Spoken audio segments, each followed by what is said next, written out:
이 시간 우리에게 주시는 하나님의 말씀 누가복음 24장 13절에서 27절까지 말씀입니다. 신약성경 140쪽에 있습니다. 우리 같이 읽습니다. 그날에 그들 중 둘이 예루살렘에서 25리 되는 엠마오라는 마을로 가면서 이 모든 된 일을 서로 이야기하더라. 그들이 서로 이야기하며 문의할 때에 예수께서 가까이 이르러 그들과 동행하시나 그들의 눈이 가려져서 그인 줄 알아보지 못하거늘 예수께서 이르시되 너희가 길 가면서 서로 주고받고 하는 이야기가 무엇이냐 하시니 두 사람이 슬픈 빛을 띠고 머물러 서더라. 그 한 사람이 글로바라 한 자가 대답하여 이르되 당신이 예루살렘에 체류하면서도 요즘 제 거기서 된 일을 혼자만 알지 못하느냐. 이르시되 무슨 일이냐 이르되 나사렛 예수의 일이니 그는 하나님과 모든 백성 앞에서 말과 일에 능하신 선지자이거늘 우리 대제사장들과 관리들이 사형 판결에 넘겨주어 십자가에 못 박았느니라. 우리는 이 사람이 이스라엘을 속량할 자라고 말하노라. 이뿐 아니라 이 일이 일어난 지가 사흘째요. 또한 우리 중에 어떤 여자들이 우리로 놀라게 하였으니 이는 그들이 새벽에 무덤에 갔다가 그의 시체는 보지 못하고 와서 그가 살아나셨다 하는 천사들의 나타남을 보았다 함이라. 또 우리와 함께한 자 중에 두어 사람이 무덤에 가 과연 여자들이 말한 바와 같음을 보았으나 예수는 보지 못하였느니라 하거늘 이르시되 미련하고 선지자들이 말한 모든 것을 마음에 더디 믿는 자들이여 그리스도가 이런 고난을 받고 자기의 영광에 들어가야 할 것이 아니냐 하시고 이에 모세와 모든 선지자의 글로 시작하여 모든 성경에 쓴 바 자기에 관한 것을 자세히 설명하시니라. 아멘. 할렐루야. 아멘. 예수님 부활하셨습니다. 아멘. 오늘 엠마오 길에서라는 제목으로 하나님 말씀 함께 나누기 원합니다. 엠마오라는 마을이 있습니다. 예루살렘에서, 성경에는 예루살렘에서 25리 되는 마을입니다. 현대인의 성경에 보면 예루살렘에서 11km쯤 떨어진 엠마오 마을 이렇게 번역했습니다. 예루살렘에서 11km쯤 떨어져 있다고 합니다. 11km 하니까 감이 잘 안 오시잖아요. 그래서 제가 한번 검색을 해봤죠. 우리 교인 중에 충북 단양군 매포 어상천로, 오늘 안 오셨는데 매포 어상천로 841-2에 사시는 분이 계십니다. 누군지 아세요? 네, 잘 아시네요. 거기까지 내비게이션을 검색하면 어제는 14km, 오늘은 15km 찍더라고요. 이상하게 왜 그런 차이가 발생하는지. 어쨌든 14km라고 보면 우리 교회에서 매포 어상천로까지가 14km가 되는 겁니다. 여기서부터 어상천로 도착하기 3km 전 거리, 거기가 이제 11km입니다. 내비로 검색을 해보니까 어상천로까지 대략 25분 정도 걸리더라고요. 이제 자동차로 25분이고 25분 되기 전에 3km 전이 11km 정도입니다. 자동차로 25분이니까 도보로는 걸어서 가면 얼마나 오래 걸릴까요? 혹시 걸어가 보신 분이 우리 교인 중에 계신지 모르겠습니다. 걸어서 가면 꽤 걸릴 것 같습니다. 아마 몇 시간 걸어야 될 것 같습니다. 5-6시간 걸어서 되지 않을까? 1시간이 가요? 저 속보 오셨습니다. 제 걸음으로 5-6시간, 우리 장로님 걸음은 1시간. 제가 천천히 걷기 때문에 제 생각에는 거의 생각으로 5시간 정도 걸릴 것 같은데 1시간이 간다면 걸어보셨나요? 걸어보셨군요. 또 3시간 걸린다는 경우도 있는데 어쨌든 1시간 내지는 빨리 걷는 사람 1시간, 늦게 걸으면 3시간, 그 정도 거리라고 보시면 되겠습니다. 다 걸어보셨나요? 그래서 지금처럼 교통수단이 발달해 있지 않은 시절입니다. 비행기가 있는 것도 아니고 또 자동차가 있는 것도 아니고 예루살렘이라는 곳에서 11km 떨어진 좀 오랫동안 걸어야 되는 거리, 그 거리가 바로 엠마오 마을입니다. 그 엠마오 마을로 가는 이들이 있습니다. 그 긴 거리를 두고 1시간도 길잖아요. 그걸 긴 거리를 두고 요즘에는 1시간이 무슨 일을 할지 모르는데 사도 상표 볼 수도 있고 드라마 한 편 볼 수도 있고 그런데 그 긴 거리를 두고 두 사람이 걸어서 가고 있습니다. 그들은 무슨 일로 엠마오 길을 가고 있을까요? 18절에 보면 두 사람 중 한 사람의 이름이 분명하게 기록되어 있습니다. 예, 글로바. 요즘에 뭐 글로리인가 하는 영화가 뭐 드라마가 하는 것 같은데 끝났는지 모르겠지만 저는 한 번도 안 봤는데 어쨌든 이를 뜻하게 글로바라는 이름입니다. 다른 한 사람의 이름, 두 사람 중에 다른 한 사람의 이름은 알 수가 없습니다. 이 두 사람은 상당한 거리를 이동하면서 서로 이야기를 가는 길에 좀 약간 한적하고 하니까 서로 이야기를 주고받고 하고 있습니다.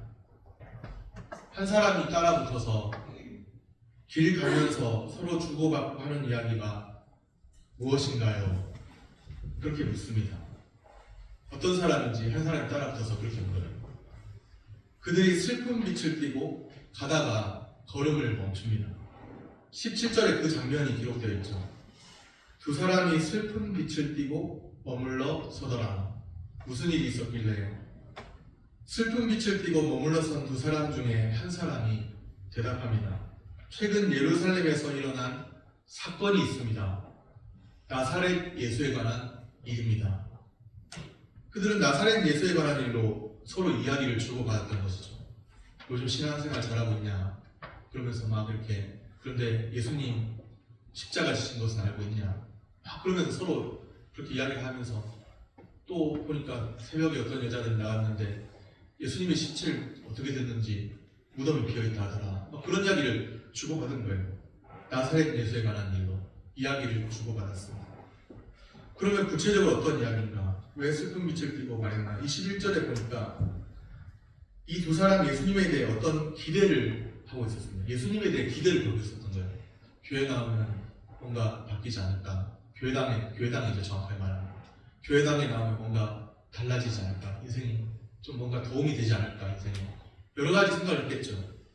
21절에 보면 이렇게 되어 있습니다. 우리는 이 사람이 이스라엘을 속량할 자라고 바란노라. 이 사람은 예수님을 말하는데 예수님에 대해 걸었던 기대가 있는데 그 기대가 다 완전히 무너진 거예요. 예수님이 십자가를 졌다는 거예요. 예수님이 이스라엘을 속량하고 구원해내실 메시아라고 기대를 했는데 이제 이때 말하는 메시아는 다윗 왕국을 재건할 로마의 압제로부터 자신들을 건져내고 강력한 다윗 왕국을 재건할 그런 구약에서 말하는 메시아 하나님의 아들. 그래서 뭔가 다윗 왕조를 재건할 그런 분이라고 생각을 했는데 희한하게 힘없이 십자가에 못 박혀 죽는 그런 일들을 경험하게 된 것이죠. 세번역 성경이 21절을 이렇게 번역했습니다.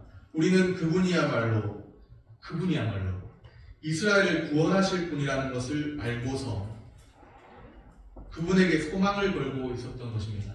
이스라엘을 구원하실 분, 로마의 압제를 당하고 있었는데 당시에 이스라엘을 구원하실 분, 그분에게 큰 기대를 걸었다는 거예요. 우리 중에 어떤 분들도 그럴 수가 있잖아요. 교회당에 처음 나오거나 그럴 때 교회에 대해서 걸고 있는 기대. 그런데 예수님에 대해 걸었던 기대가 있었던 거예요. 그 기대가 다 무너져 버린 거죠. 십자가를 지심으로 다 끝난 것처럼 여겨졌습니다.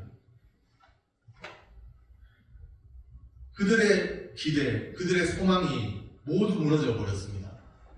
예수님에 대해 걸었던 기대가, 예수님에 대해 걸었던 소망이 모두 무너졌습니다. 왜 그렇죠? 그들이 서로 주고받는 나사렛 예수는 고작 죽음과 빈무덤에 관한 이야기가 끝이었기 때문입니다. 빈무덤이 부활의 확증으로 그들에게 다가오지 않았어요. 빈무덤이 예수님 시체가 어떻게 됐다고만 생각했지 부활의 확증으로 다가오지 않았습니다. 나사렛 예수에 대해 서로 이야기를 나눴습니다. 예수님에 대해서 이야기를 나눈 거예요. 다른 이야기가 아니에요. 그런데 그들은 부활하신 주님, 살아계셔서 지금도 동행하시는 예수님에 대해서는 알지 못합니다. 분명히 예수님에 대해 이야기하는데 빈무덤도 이야기하고 있는데 무덤이 단지 비어있다 그렇게만 생각할 뿐이고 부활하신 주님에 대해서는, 예수님에 대해서 이야기하고 있지만 부활하신 주님에 대해서는, 살아계신 주님에 대해서는 이야기하지 않고 있습니다. 알지도 못하고 있습니다. 나사렛 예수에 대해서 서로 이야기하는 그들의 눈은 성경에서 가려져 있다고 표현하고 있습니다. 가려져 있어요. 분명히 똑같이 교회당에 나와 있고 똑같이 말씀을 듣는데 귀가 가려진 사람은 어떻게 될까요? 귀가 막혔어요. 그럼 어떻게 될까요? 못 듣는 거죠. 눈이 가려지면 예수님이 그들과 함께 동행할지라도 못 보는 거죠. 부활하신 주님이 계신데 눈이 가려졌습니다. 15절 16절에 보니 이렇게 말씀하네요. 15절 16절 말씀입니다. 그들이 서로 이야기하며 문의할 때에 예수께서 가까이 이르러 그들과 동행하시나 그들의 눈이 가려져서 그인 줄 알아보지 못하거늘. 예수님이 십자가 지셨는데 지금 보니까 예수님이 동행하고 계세요. 유령입니까? 아니죠. 살아계신 주님이시죠. 살아계신 주님이 그들과 함께 동행하고 있다는 겁니다. 엠마오로 내려가는 그들은 실패로, 낙심으로, 실망으로, 참담함으로 예수님, 나사렛 예수라는 그분이 많은 사람들이 몰려들고 하는 걸 보니까 이스라엘을 구원할 자라고 여겼는데 그렇지 못한 현실을 보고 십자가에 달려 돌아가신 것을 보고 엠마오로 내려가는 길은 실패로, 낙심으로, 좌절로, 낙담으로 해도 소용없더라, 교회 다녀도 소용없더라, 그런 말을 하면서 가고 있는 중인데 예수님이 옆에 같이 가고 계신 거예요. 예수님 다시 부활하신 것이죠. 그런데 중요한 것은 정작 예수님이 옆에 같이 가고 계시지만 그들의 눈은 가려져서 보지 못한다는 겁니다. 눈이 열려야 합니다. 귀가 열려야 합니다. 눈이 열려야 볼 수가 있고 귀가 열려야 들을 수 있습니다. 우리의 실제적인 어떤 육신의 눈을 말하는 것이 아니고 영적인 눈, 영안, 영적인 눈이 열려야 되고 영적인 귀가 열려야 합니다. 그들의 눈은 가려져서 다시 사신 주님, 그들과 동행하시는 주님을 알아보지 못합니다. 이제 예수님이 말씀하세요. 25절, 26절 말씀입니다. 25절, 26절 우리 같이 한번 읽겠습니다. 이르시되 일어나고 선지자들이 말한 모든 것을 마음에 더디 믿는 자들이여, 그리스도가 이런 고난을 받고 자기의 영광에 들어가야 할 것이 아니냐 하시고. 예수님의 말씀대로 하면 눈이 가려진 그 두 사람은 더디 믿는 사람들입니다. 더디 믿는다고 주님이 책망하세요. 내가 너희들 옆에 같이 가고 있는데 그렇게 알아보지 못하느냐, 그렇게 말씀하시는 거예요. 그리스도의 고난과 죽음과 빈무덤에 대해서는 예수님 십자가 고난 받으시고 십자가에서 죽으시고 또 예수님의 시체가 도둑 맞았는지 어떻게 됐는지 빈무덤이 있더라고요. 빈무덤에 대해서는 주어들은 풍월이 있죠. 예수님에 대해서 나도 전에 한번 교회 다닐 때, 오래전에 교회 다닐 때 한번 들어봤어. 뭔지 잘 몰라도 기독교는 예수님 믿지. 나도 한번 신앙생활 20년 정도 해본 경험자야. 그런 것이 다 필요가 없다는 것이죠. 나름 알고 있습니다. 나름 알고 있는데 그리스도의 영광의 주님에 대해서는 알지 못합니다. 가리워진 눈이 밝아져야 합니다. 영광의 주님, 부활하신 주님, 지금도 살아계셔서 동행하시는 주님을 깊이 체험해야 합니다. 부활 신앙을 지식으로만 가지고 있어서는 안 된다는 것이죠. 그것은 신앙도 아닌 거예요. 신앙에는 지식이 중요한 요소로 분명히 작용하지만 그냥 머리로만 예수님 부활을 했다 카더라 통신, 그 카더라 통신은 소용이 없는 겁니다. 직접 개별적으로 예수님의 부활을 체험하고 예수님은 살아계신 주님이라고, 나는 주님의 부활을 믿는다고 하는 그 부활 신앙이 우리에게 있어야 할 줄로 믿습니다. 가리어진 눈이 밝아질 때 비로소 예수님을 알아볼 수 있습니다. 눈이 밝아져요. 이제 눈이 밝아진 그 둘이 서로 말합니다. 32절 말씀입니다. 그들이 서로 말하되 길에서 우리에게 말씀하시고 우리에게 성경을 풀어주실 때 우리 속에서 마음이 뜨겁지 아니하더냐 하고, 나뇌주라 그러나요? 성경의 밑에 보면 번호가 달려서 밑에 있는 거기에 보면 불타지 아니하더냐 이렇게 불타지로 되어 있더라고요. 뜨겁지 아니하더냐. 저는 이런 일이 우리에게도 일어나게 되기를 소원합니다. 길에서 우리에게 말씀하시고 우리에게 성경을 풀어주실 때 우리 속에서 마음이 뜨겁지 아니하더냐. 성경을 풀어주실 때 다른 것이 우리를 살게 하는 것이 아닙니다. 성경, 하나님의 말씀입니다. 진리의 말씀입니다.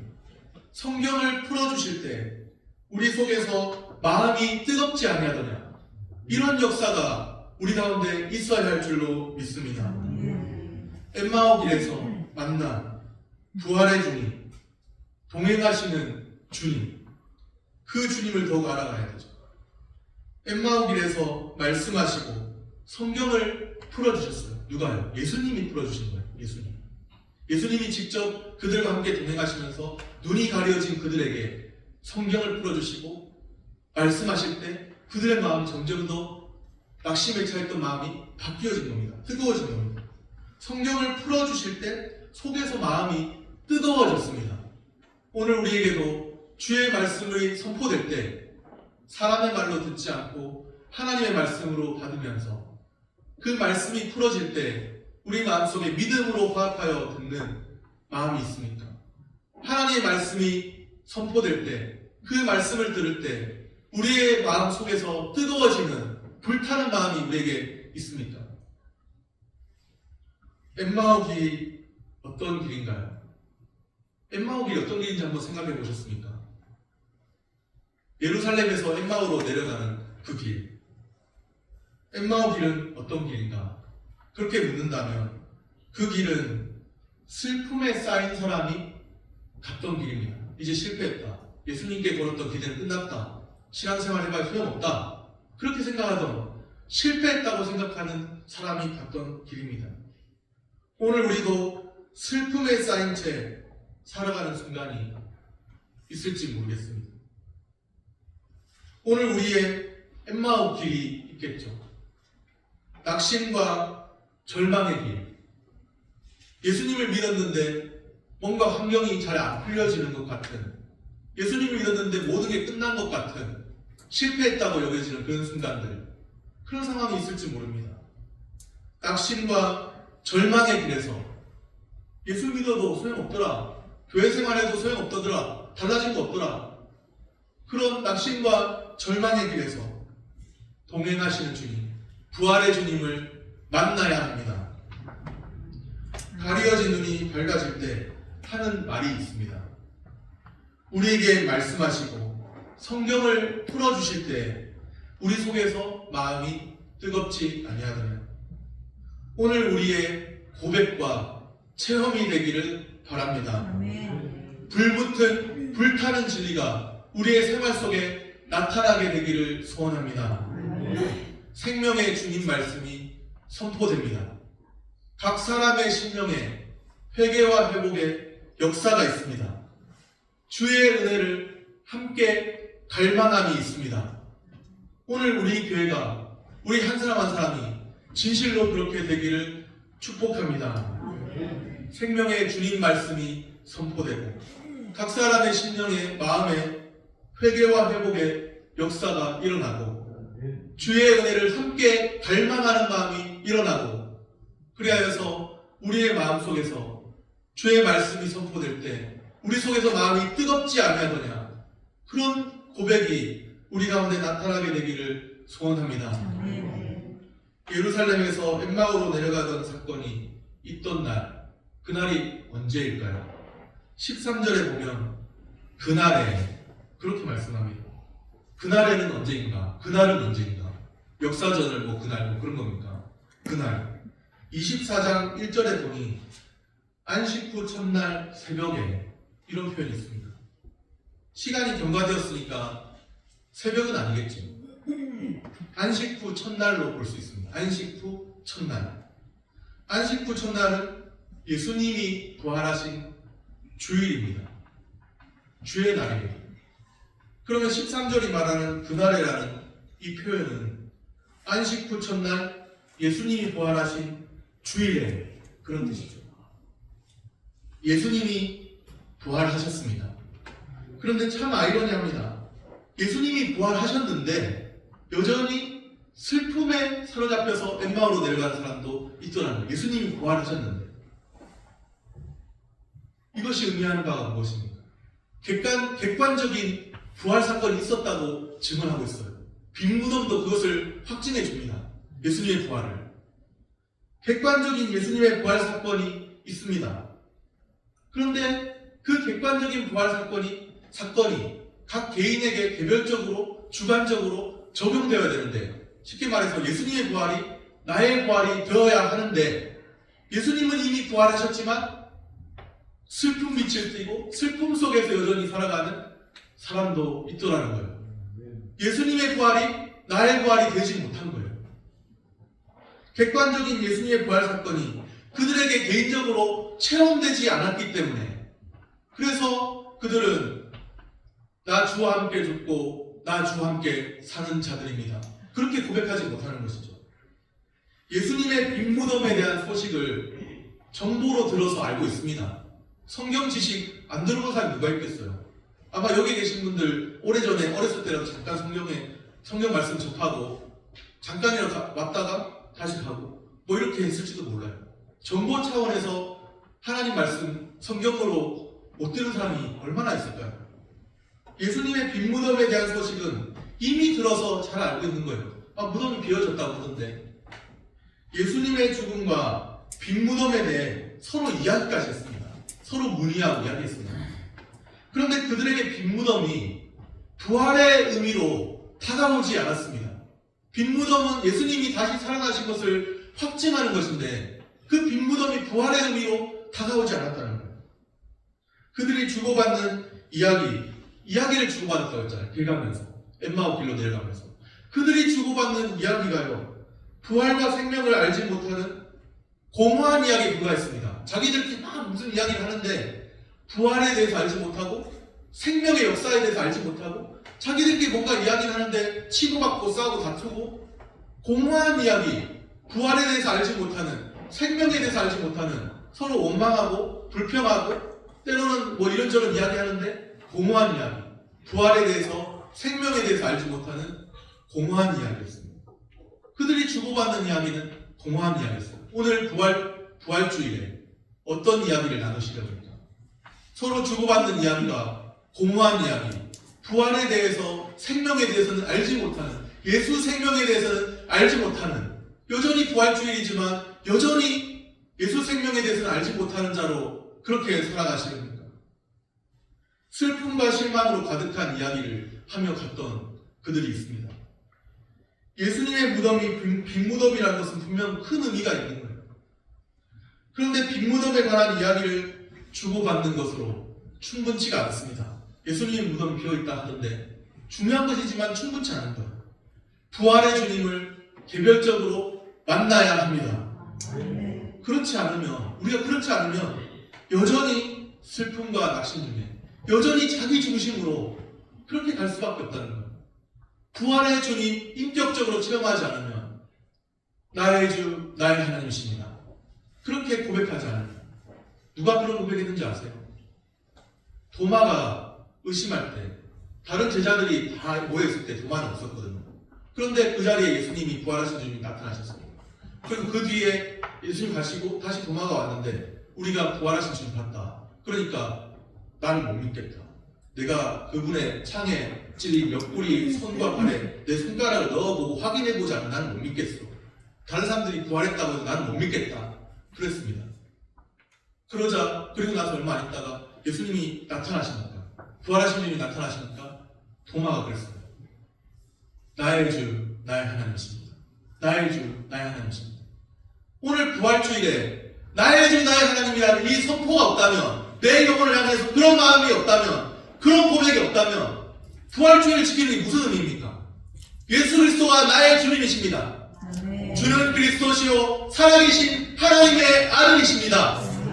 살아계신 살아계신 하나님의 아들 예수 그리스도가 주님이십니다. 다시 살아나신 주 하나님이십니다. 나의 주, 나의 하나님이십니다. 이것이 없다면 제가 단언하건대 빈 껍데기 신자일 뿐입니다.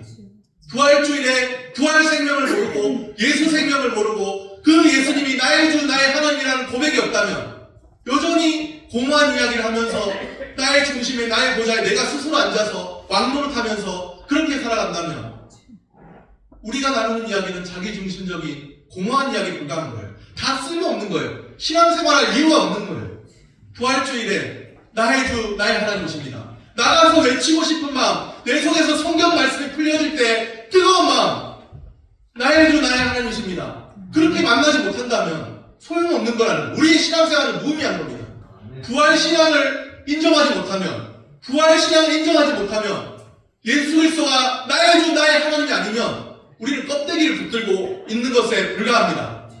우리가 하는 모든 것은 공허한 이야기가 될 수 있는, 어떤 이야기를 나누든지 간에 부활 생명, 예수 생명을 모르면, 나의 주, 나의 하나님을 인정이 없으면, 부활의 기쁨을 모르면, 부활의 감격을 모르면, 부활의 확신이 없으면, 부활의 은혜에 대한 감격이 없으면 무슨 소용인 거예요?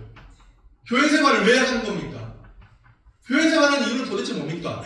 예수 믿고 나서 환경이 달라지고 뭔가 좀 복을 빌어서 내 환경이 달라지기 위해서 그렇게 교회 생활하는 겁니까? 예수 생명을 모르는데 의미가 있는 거예요.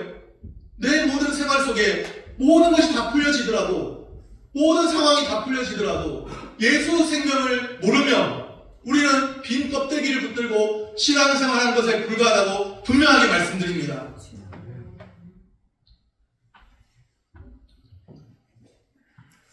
우리가 서로 주고받는 이야기가 슬픔과 낙심으로 가득한 이야기, 공허한 이야기 되지 않아야겠습니다. 부활의 주님을 만나며 서로 주고받는 이야기가 달라집니다. 부활의 주님을 만난 두 사람은 어떻게 반응할까요? 33절에 보니 곧 그때로 일어나 예루살렘으로 돌아갔습니다. 예루살렘에서 엠마오로 내려가는 중이었는데 이제 다 끝났다 하고 내려갔는데 곧 그때로 일어나 예루살렘으로 돌아갔어요. 컴백했어요. 컴백. 어떻게 그들의 마음이 그렇게까지 돌아설 수 있었냐는 거죠. 실패와 낙심과 좌절과 절망에 빠져 있었는데 그들을 돌아서게 한 원동력이 무엇이었느냐는 것이죠. 그들의 마음에 성경 말씀을 풀어주실 때 내 속에서 마음이 뜨겁지 아니하더냐? 마음이 뜨거워졌고 불타는 마음이 있었고 그들이 돌아가서 한 일이 무엇일까요? 35절 말씀입니다. 두 사람도 길에서 된 일과 예수께서 떡을 떼심으로 자기들에게 알려주신 것을 말하더라. 모든 슬픔이 거두어졌습니다. 슬픔이 거두어져서 돌아서게 된 것이죠. 돌아가게 된 것이죠. 부활의 증인이 되었습니다.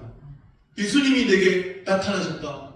부활의 주님이 나타나셨다. 어떻게 나타나시는데요? 무엇으로 나타나시는데요? 뿅 하고 이렇게 우리 앞에 보여주십니까? 말씀으로 일하십니다. 부활의 주님, 성령께서 말씀으로 우리의 마음 가운데 일하십니다.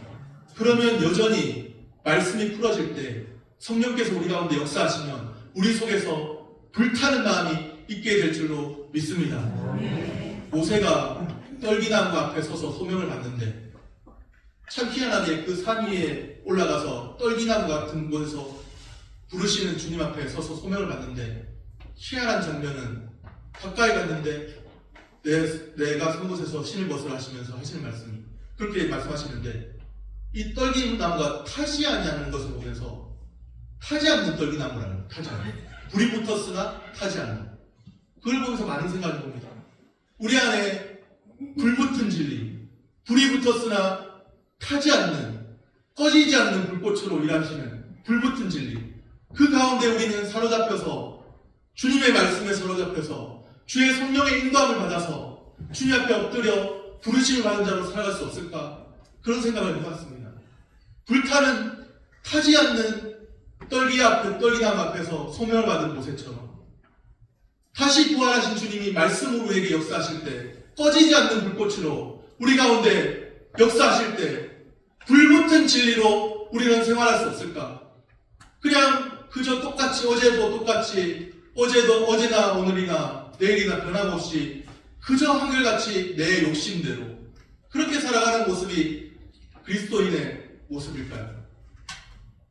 꺼지지 않는 불꽃 가운데 불타는 그 심령, 내 마음이 불붙어서 주의 기쁨을 나눌 수 있는 나의 주, 나의 하나님, 오늘 내게 역사하신 주님의 일하심을 전할 수 있는, 증거할 수 있는 그런 삶의 자리에 서야 하지 않을까요? 언제까지 그렇게 공허한 이야기로만, 자기 중심적인 이야기로만 살아가시겠습니까? 부활의 주님 만나면 한결같이 부활의 주님 만나는 사람들은 성경에 기록되기를 한결같이 자기 백성이라면, 하나님의 자녀라면 부활의 증인으로, 실패와 좌절의 길로 내려왔던 사람도 다시 돌아서서 주님을 전하는 자로 한결같이 그렇게 바뀌었다. 오늘 우리는 어떻습니까? 부활의 주님, 내 마음에는 주님이 하시는 말씀이 전혀 들리지 않습니까? 성경에 기록된 하나님의 말씀이 그저 성경 속에만 갇혀져 있는 그런 말씀으로 보입니까? 주님 말씀이 들려져서 하나님 살아계신 하나님이시네.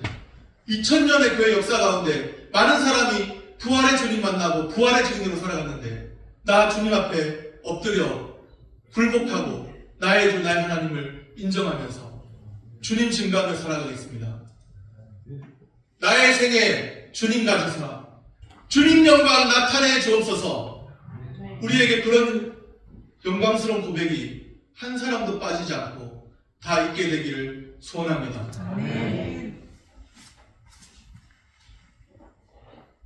한 사람의 예외도 없습니다. 모두가 그랬습니다. 우리의 남은 시간 속에서 부활의 기쁨 맛보고 부활의 증인으로 담대히 살아가는 은혜가 있기를 바랍니다. 말씀을 정리합니다. 낙심과 절망의 길에서 동행하신 주님, 부활의 주님 만나야 합니다. 부활의 주님 만나면 한결같이 부활의 증인으로 살게 됩니다. 부활의 주님 만남으로 우리의 삶이 절망에서 소망으로, 낙심에서 기쁨으로 바뀌어지기를 소망합니다. 날마다 주님 안에서 날마다 부활의 증인으로 승리하며 사시기를 소원합니다. 기도하겠습니다.